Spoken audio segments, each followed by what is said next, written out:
नमस्कार। उनकी कलम मेरी आवाज़ में आप सभी का स्वागत है। आइए सुनते हैं पवित्रा अग्रवाल जी द्वारा लिखी गई कहानी यह सब किस लिए। मैं कोई फिल्मी धुन गुनगुनाता हुआ ऑफिस जाने को तैयार हो रहा था।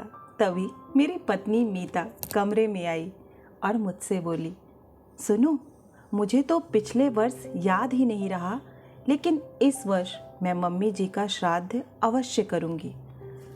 अभी तो श्राद्धों के दिन बहुत दूर हैं। तुम्हें अचानक मम्मी जी की याद कैसे आ गई? अगले महीने मार्च में मम्मी की पुण्यतिथि है ना? यह ध्यान आते ही मेरे मन में उनका श्राद्ध करने की इच्छा पैदा हुई। असल में पिछले वर्ष किटी पार्टी में सबने मुझे टोका था कि तुम अपनी सास का पहला श्राद्ध करना कैसे भूल गई। यह भी कोई भूलने की बात है? मुझे बहुत शर्मिंदा होना पड़ा था, लेकिन इस वर्ष मैं खूब जोर शोर से उनका श्राद्ध करूंगी।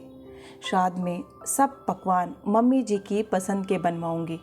उन्हें गुलाब जामुन और काजू की बर्फ़ी बहुत पसंद थी, वही बनवाऊंगी। किसी वृद्ध ब्राह्मणी को मम्मी जी के नाम से 5 कपड़े, साड़ी, ब्लाउज, पेटीकोट, ओढ़नी, बिछाने की चादर भी दान करने होंगे। कुछ बर्तन भी देने होंगे। मीता अपनी धुन में बोले जा रही थी। मैं मन ही मन बड़बड़ाया कि जीवित रहते तो कभी माँ की पसंद नापसंद का ध्यान नहीं रखा। कभी उनकी मिठाई खाने की इच्छा होती तो अपने कमरे में आकर बड़बड़ाती थी कि वे बुढ़ापे में ज़्यादा चटोरी हो गई हैं।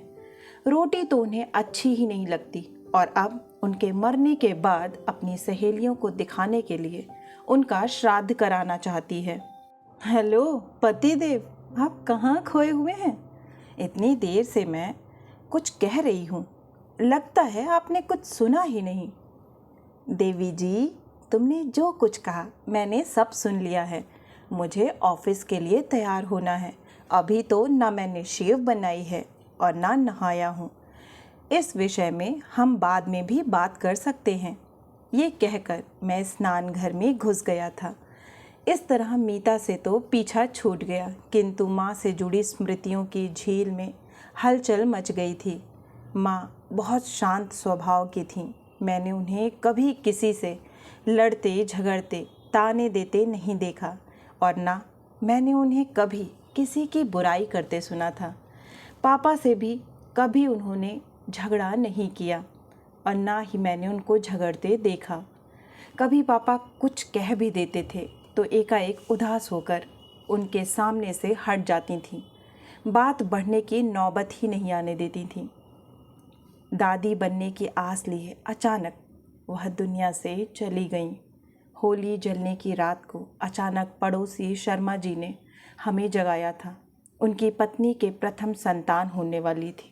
वह प्रसव पीड़ा से बेहाल थी और घर में कोई अन्य महिला नहीं थी। उनकी माँ 2 दिन बाद गांव से आने वाली थी। उनके आग्रह से पूर्व ही माँ उनके साथ अस्पताल जाने को तैयार हो गई थी। मैं सुबह जल्दी तैयार होकर चाय नाश्ते के साथ अस्पताल पहुंच गया था, ताकि यदि मम्मी घर आना चाहें तो रंग खेलना शुरू होने से पहले ही उन्हें घर ला सकूं। शर्मा जी के बेटा हुआ था। उन्होंने कहा था, माँ रात भर नहीं सोई हैं, उन्हें घर ले जाओ। नहा धोकर आराम करने के बाद उन्हें शाम यहाँ छोड़ जाना। तब तक होली का हुड़दंग भी समाप्त हो चुकेगा। मैं माँ को स्कूटर पर बैठाकर लौट रहा था, तभी कहीं से एक रंग भरा गुब्बारा मेरे मुंह पर आकर लगा। स्कूटर का संतुलन बिगड़ गया। मैं व माँ दोनों ही नीचे गिर गए थे। मुझे तो खास चोट नहीं आई, किंतु माँ बेहोश हो गई थी। होली के 2 दिन बाद बेहोशी की अवस्था में ही वह हमें छोड़कर इस दुनिया से चली गई थी। वह पास पड़ोस में किसी के भी गर्भवती होने की बात सुनती थी तो इतनी खुश हो जाती थी जैसे वह स्वयं दादी बनने वाली हैं।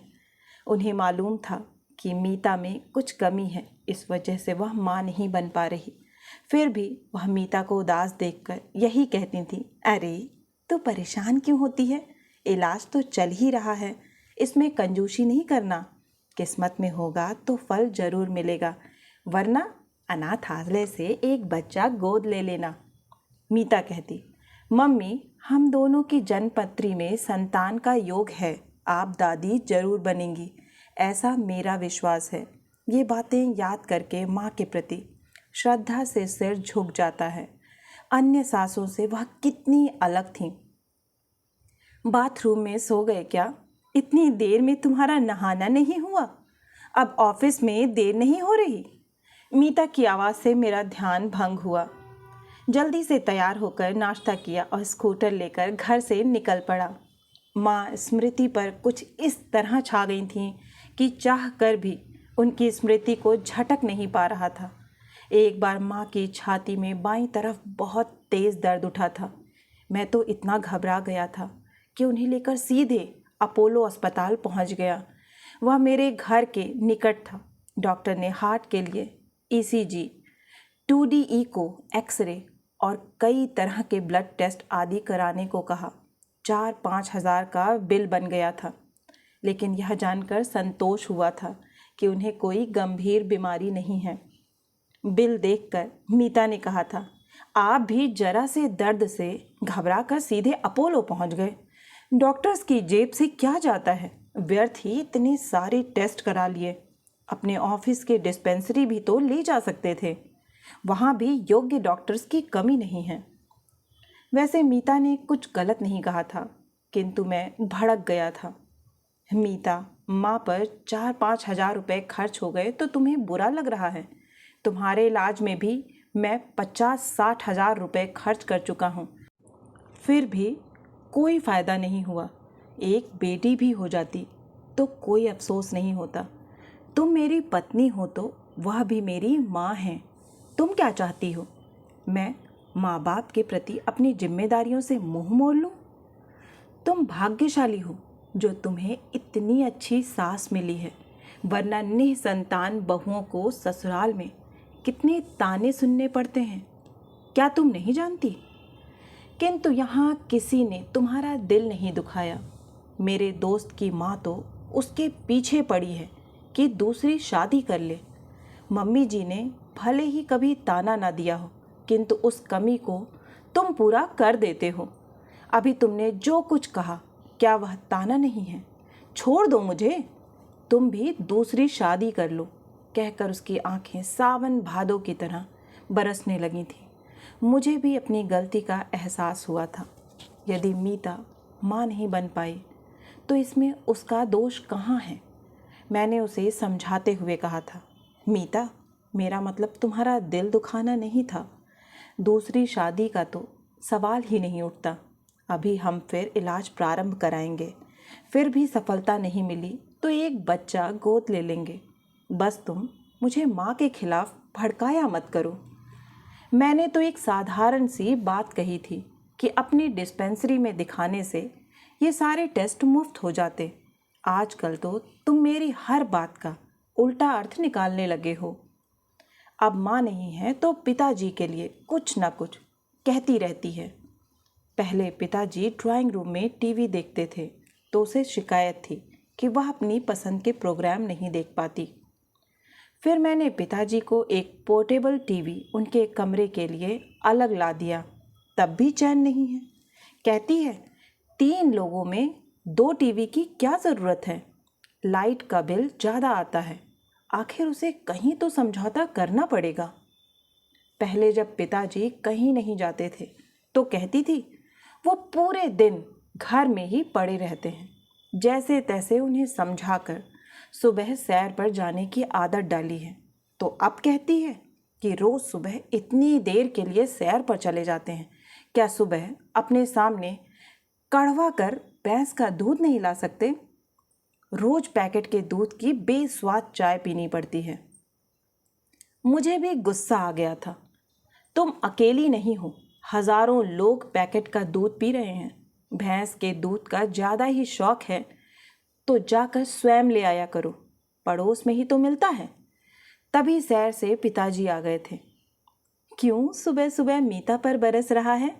हम 2 आदमियों के घर में रहते दूध लेने वह जाएगी?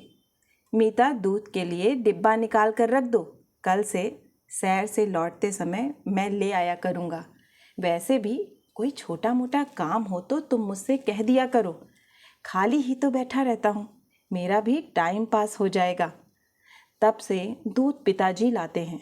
यही सब सोचते सोचते ऑफिस पहुँच गया। चौकीदार के सलाम से मेरा ध्यान भंग हो गया।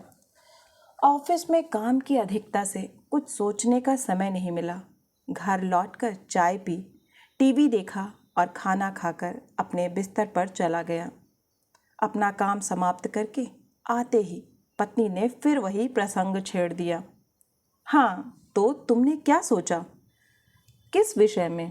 अरे वही माँ के श्राद्ध के विषय में।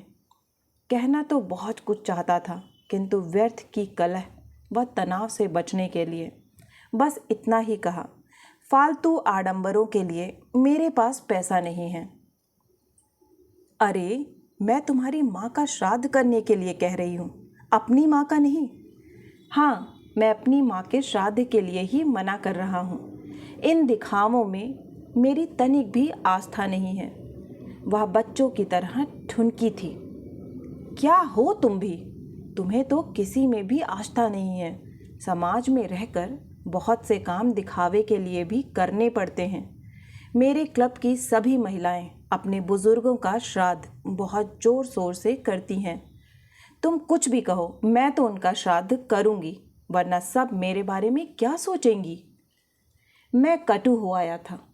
तो देवी जी, माँ का श्राद्ध श्रद्धावश नहीं, अपनी सहेलियों को दिखाने के लिए करना चाहती हैं। जीवित रहते तो वे तुम्हारे तनाव का कारण ही बनी रहीं, कभी तुमसे सम्मान और श्रद्धा नहीं पा सकी। और अब बस करो, पुरानी बातों को रिपीट करने की ज़रूरत नहीं है। मम्मी जी का श्राद्ध करने की एक चाह तुम्हें क्या बता दी, तुम्हें तो मुझे बातें सुनाने का मौका मिल गया। वाकई मैं बहुत बुरी हूँ, तुम्हारी माँ को एक पल चैन से नहीं जीने दिया। अब तुम्हारे पिताजी को भी तंग करती हूँ। ना तुम्हें पिता बना पाई, ना उन्हें दादा दादी। तुम्हारे तानों से तंग आ गई हूँ। माँ बनने को मैं भी कितना तड़पती हूँ, यह तुम्हें नहीं मालूम। अपना दुख किससे कहूँ? यहाँ मेरा है ही कौन? उसका चेहरा आंसुओं से भीग गया था। मैं स्तंभित रह गया। मैं उसे इस तरह रुलाना नहीं चाहता था। सच कहूँ तो मीता बुरी है भी नहीं। मम्मी व पिताजी दोनों ही उससे खुश रहे हैं। मुझे ये जाने क्या हो गया है कि उसके दोष ढूंढता रहता हूँ। वह सही कहती है कि ये हमारे असंतोष हैं जो खींच के रूप में प्रकट होते हैं। लेकिन ऐसे तो जीना मुश्किल हो जाएगा। हमारी ज़िंदगी में एक ही अभाव है, संतान का। वही चाह शायद असंतोष का कारण बन रही है। मैंने मन ही मन निश्चय कर लिया कि अब इलाज में और समय बर्बाद नहीं करेंगे। कल ही अनाथ आश्रम जाएंगे और लड़का या लड़की जो आसानी से वह जल्दी मिल जाएगा उसे अपने बच्चे के रूप में अपना लेंगे। मैं मीता को मनाने के मूड में आ गया था। कान पकड़ने की एक्टिंग करते हुए बोला, देवी जी मुझे माफ़ कर दो। देखो मैंने कान भी पकड़ लिए हैं, तुम कहो तो उठक बैठक भी लगाने को तैयार हूँ। एक नज़र मुझ पर डालकर वह रोते रोते हंस पड़ी। अब मुझे माफ़ कर दिया हो तो एक बात कहूँ, देखो हमारे घर में श्राद्ध की परंपरा नहीं रही है। तुम यह सब किस लिए करना चाहती हो? लोगों को दिखाने के लिए? नई परंपरा मत डालो। तुम्हें कुछ करना ही है तो बस एक काम करो। पिताजी माँ के बिना बहुत अकेले और उदास रहने लगे हैं। हम उन्हें इतनी श्रद्धा व सम्मान दें कि वह अपनी बची हुई जिंदगी हंसी खुशी से गुजार सकें। यदि सचमुच कोई दूसरा लोक है तो वहाँ से पिताजी को खुश देखकर माँ भी बहुत खुश होंगी और यही माँ का असली श्राद्ध होगा। मीता की आंखों से बाढ़ का पानी बह चुका था। उसे सहजता की ओर लौटते देख मुझे अच्छा लगा। मैंने कहा, मीता यदि अब मुझसे नाराज़ नहीं हो तो अपने हाथ की एक कप कॉफ़ी पिला दो। कॉफ़ी तो पिताजी को भी बहुत पसंद है।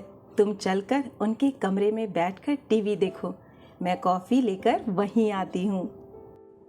आशा है कि आपको यह हृदय स्पर्शी कहानी बहुत ही अच्छी लगी होगी। अगर पसंद आई है तो एक लाइक करें, नीचे कमेंट बॉक्स में कमेंट करें, इससे मुझे प्रोत्साहन मिलता है।